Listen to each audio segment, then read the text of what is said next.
जय हिंद साथियों, मैं नरेश सोनकुसरे आपका मेरे चैनल दर्शित करियर एकेडमी में स्वागत करता हूँ। तो साथियों, आज हम पढ़ेंगे एसएससी जीडी के 12 फरवरी 2019 में आए हुए फर्स्ट शिफ्ट के 25 जीके के क्वेश्चंस। उससे पहले अगर आप हमारे चैनल पर नए हो तो प्लीज़ चैनल को सब्सक्राइब करके ऑल के बेल आइकन को जरूर प्रेस कर दीजिए। साथ ही साथ इस वीडियो को एक स्टडी रिलेटेड ग्रुप में ज़रूर शेयर कीजिए ताकि बाकी के बच्चों को भी जो एग्जैक्ट पेपर है जो 2019 में आ चुका है वो पता चले कि उसमें जीके के कैसे सवाल आए हैं। और मैं आपको बता दूं, दर्शिल एकेडमी में आर्मी, एसएससी जीडी और आरोग्य विभाग की स्पेशल बैचेस चल रही है। जिन भी बच्चों को एडमिशन करना है वो इस ऑफिस के एड्रेस पर या इस कॉन्टैक्ट नंबर पर कॉल करके डिटेल्स पूछ सकते हैं। साथ ही साथ दर्शिल करियर एकेडमी का टेलीग्राम चैनल है दर्शिल करियर एकेडमी, इसको आप ज्वाइन कर लीजिए ताकि इसकी पीडीएफ आपको वहाँ पर मिल जाएगी। तो आज का हमारा पहला सवाल है, भारतीय उपमहाद्वीप में जन्म लेने वाला कौन सा भक्ति संगीत सूफी भक्ति संगीत का एक रूप है? तो ये है कव्वाली। कव्वाली भक्ति संगीत सूफी भक्ति संगीत का एक रूप है जो भारतीय महाद्वीप में जन्म लिया है। सूफी आंदोलन इस्लाम के रहस्यवादी तथा समन्वयवादी दर्शन की भी अभिव्यक्ति है। अबुल फजल की रचना अकबरनामा में 14 सूफी सिलसिलों का वर्णन है, जिसमें से 4 सिलसिले भारत में काफ़ी लोकप्रिय हुए हैं। इतना आपको याद रखना है। अगला सवाल है, सत्य के मेरे प्रयोग, माई एक्सपीरियंस विथ ट्रूथ, ये किसकी आत्मकथा है? ये आत्मकथा है महात्मा गांधी जी की। My experience with truth, Mahatma Gandhi ji की ये पुस्तक 1927 में प्रकाशित हुई थी, जो गुजराती भाषा में थी। उसी के साथ साथ इस पुस्तक का अंग्रेजी अनुवादन किया है महादेव देसाई ने। महात्मा गांधी का जन्म 2 अक्टूबर 1859 को गुजरात में हुआ था, आपको याद रखना है। और जवाहरलाल नेहरू की जो पुस्तक है उसका नाम है Discovery of India.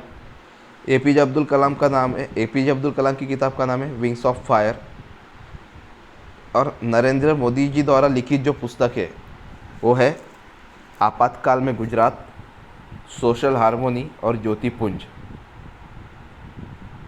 A political biography नामक पुस्तक एंडी मेरिनो द्वारा लिखी गई है, जो नरेंद्र मोदी जी के जीवन चरित्र पर आधारित है। अगला सवाल है, भारतीय संविधान का नागरिक तत्व पर धारा किस देश के संविधान से प्रेरित है? तो ये लिया गया है यूके के संविधान से, यूनाइटेड किंगडम के संविधान से। इसके अलावा संसदीय प्रणाली, विधि का शासन, संसदीय विशेषाधिकार, द्विसदनीय व्यवस्था आदि के प्रावधान भी ब्रिटिश से ही प्रेरित है।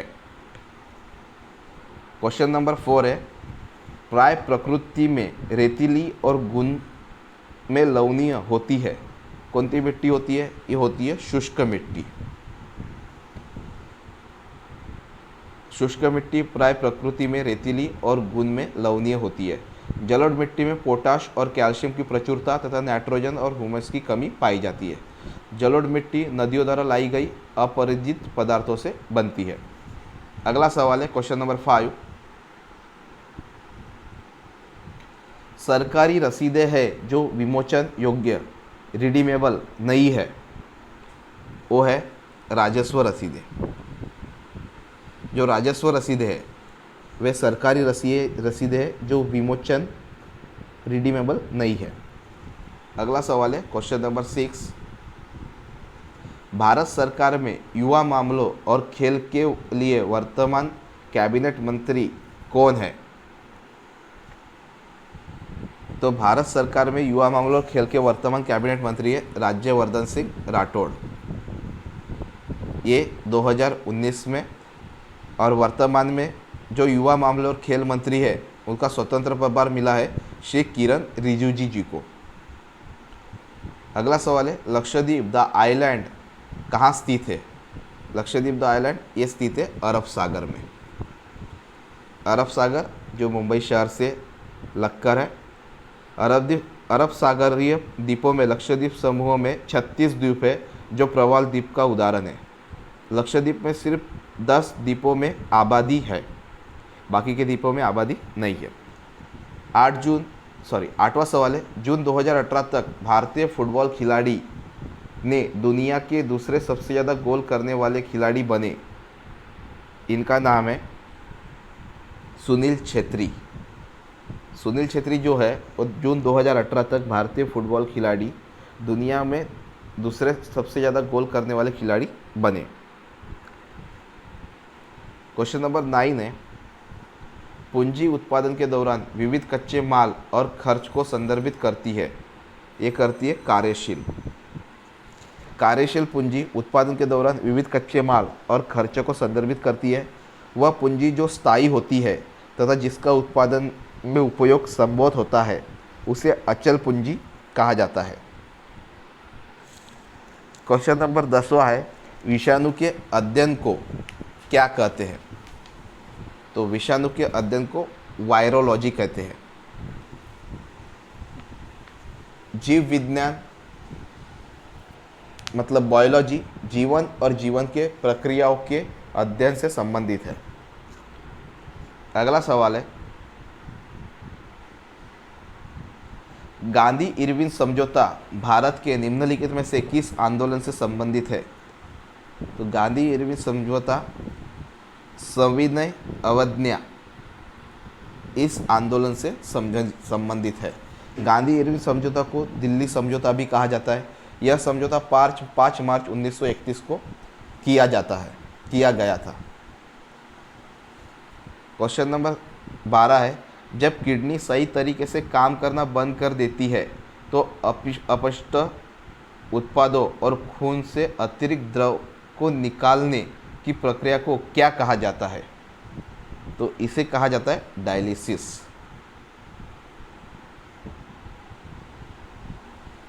डायलिसिस रक्त शोधन की एक कृत्रिम विधि है। यह प्रक्रिया तब अपनाई जाती है जब उक्का मतलब किडनी सही ढंग से काम नहीं कर रहा हो। स्वस्थ व्यक्ति में गुर्दे द्वारा जल और खनिज का सामंजस्य रखा जाता है। ये एक्स्ट्रा फैक्ट आपको याद रखना है। क्वेश्चन नंबर 13 है, जम्मू और कश्मीर को कौन से अनुच्छेद के तहत विशेष दर्जा दिया गया है? तो ये दिया गया है 370, जो अभी हाल ही में हटा दिया गया है। 5 अगस्त 2019 को राष्ट्रपति के आदेश के आधार पर जम्मू कश्मीर के अनुच्छेद 370 को समाप्त कर दिया गया है। क्वेश्चन नंबर 14 है, पत्ती की निचली सतह पर स्थित छोटे छिद्रों को क्या कहते हैं? इसे कहते हैं रंध्र,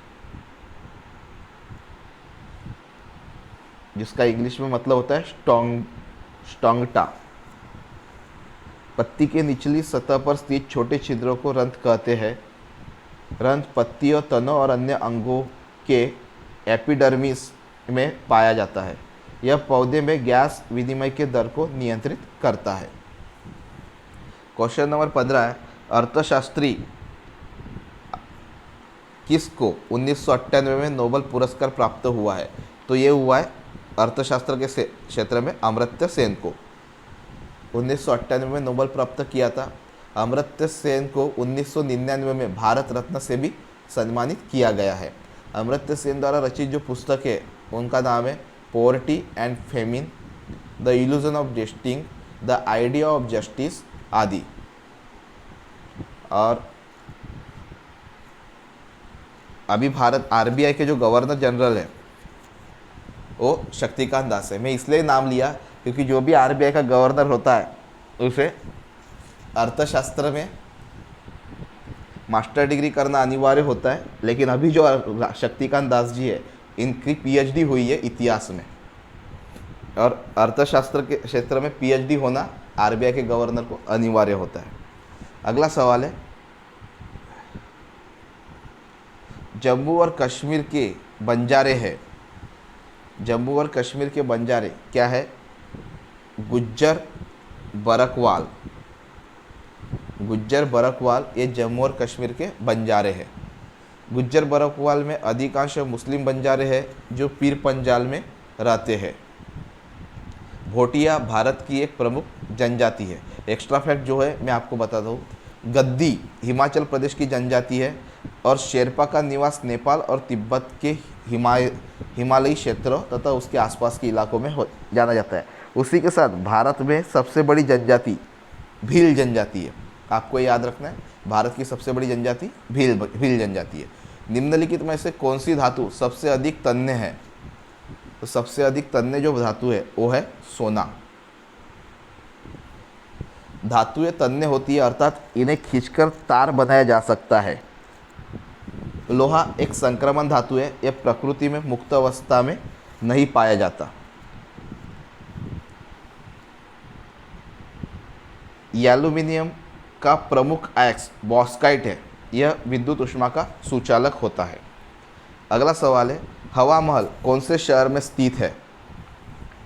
हवा महल राजस्थान की राजधानी जयपुर यानी पिंक सिटी भी कहा जाता है, यहाँ पे स्थित है।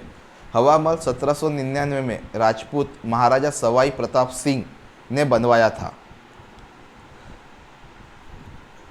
क्वेश्चन नंबर 19 है, भारत के न्यायतंत्र में अदालतों का परमानुक्रम शामिल है जिसमें रिकामी जगह सर्वोच्च है। यह है उच्च न्यायालय, उच्चतम न्यायालय। भारत के न्यायतंत्र में अदालतों का पदानुक्रम शामिल है जिसमें उच्चतम न्यायालय सर्वोच्च है।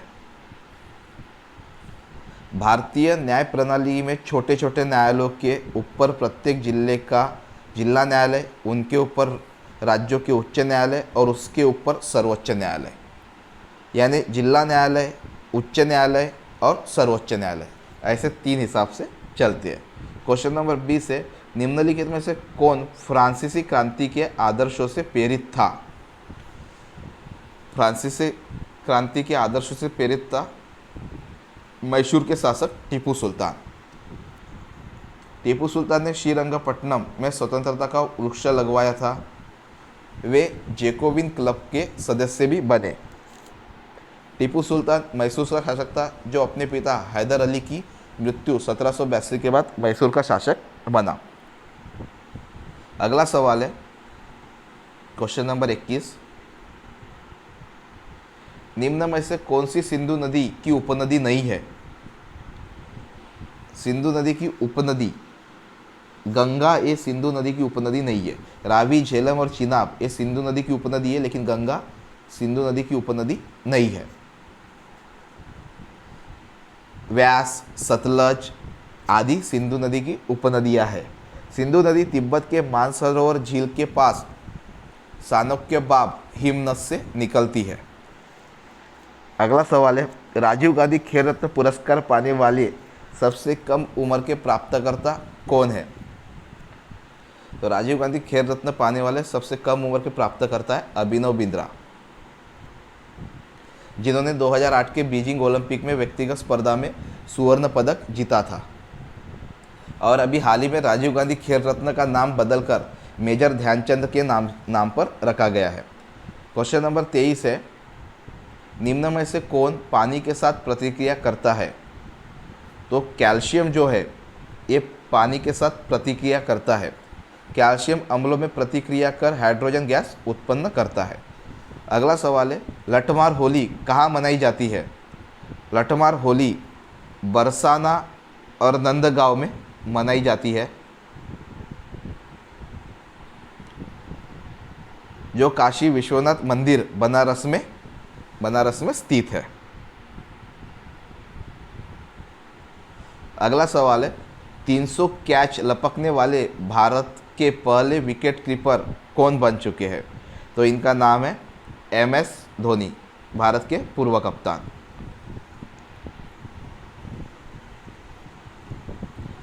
इनकी कप्तानी में 2011 में भारत क्रिकेट टीम ने क्रिकेट का विश्व कप जीता था और धोनी ने 15 अगस्त 2020 को अंतर्राष्ट्रीय क्रिकेट से संन्यास ले लिया है।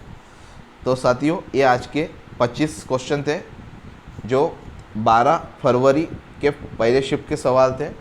आशा करता हूँ आपको वीडियो पसंद आया होगा। अगर आप हमारे चैनल पर नए हो तो प्लीज़ चैनल को सब्सक्राइब करके ऑल के बेल आइकन को जरूर प्रेस कर दीजिए। साथ ही इस वीडियो की PDF लिंक आपको दर्शिल करियर एकेडमी के टेलीग्राम चैनल पर मिल जाएगी, तो आप टेलीग्राम चैनल को ज़रूर ज्वाइन कीजिए और साथ ही साथ इस वीडियो को एक स्टडी रिलेटेड ग्रुप में शेयर कीजिए। इसी के साथ मिलता हूँ अगले वीडियो में, तब तक के लिए जय हिंद।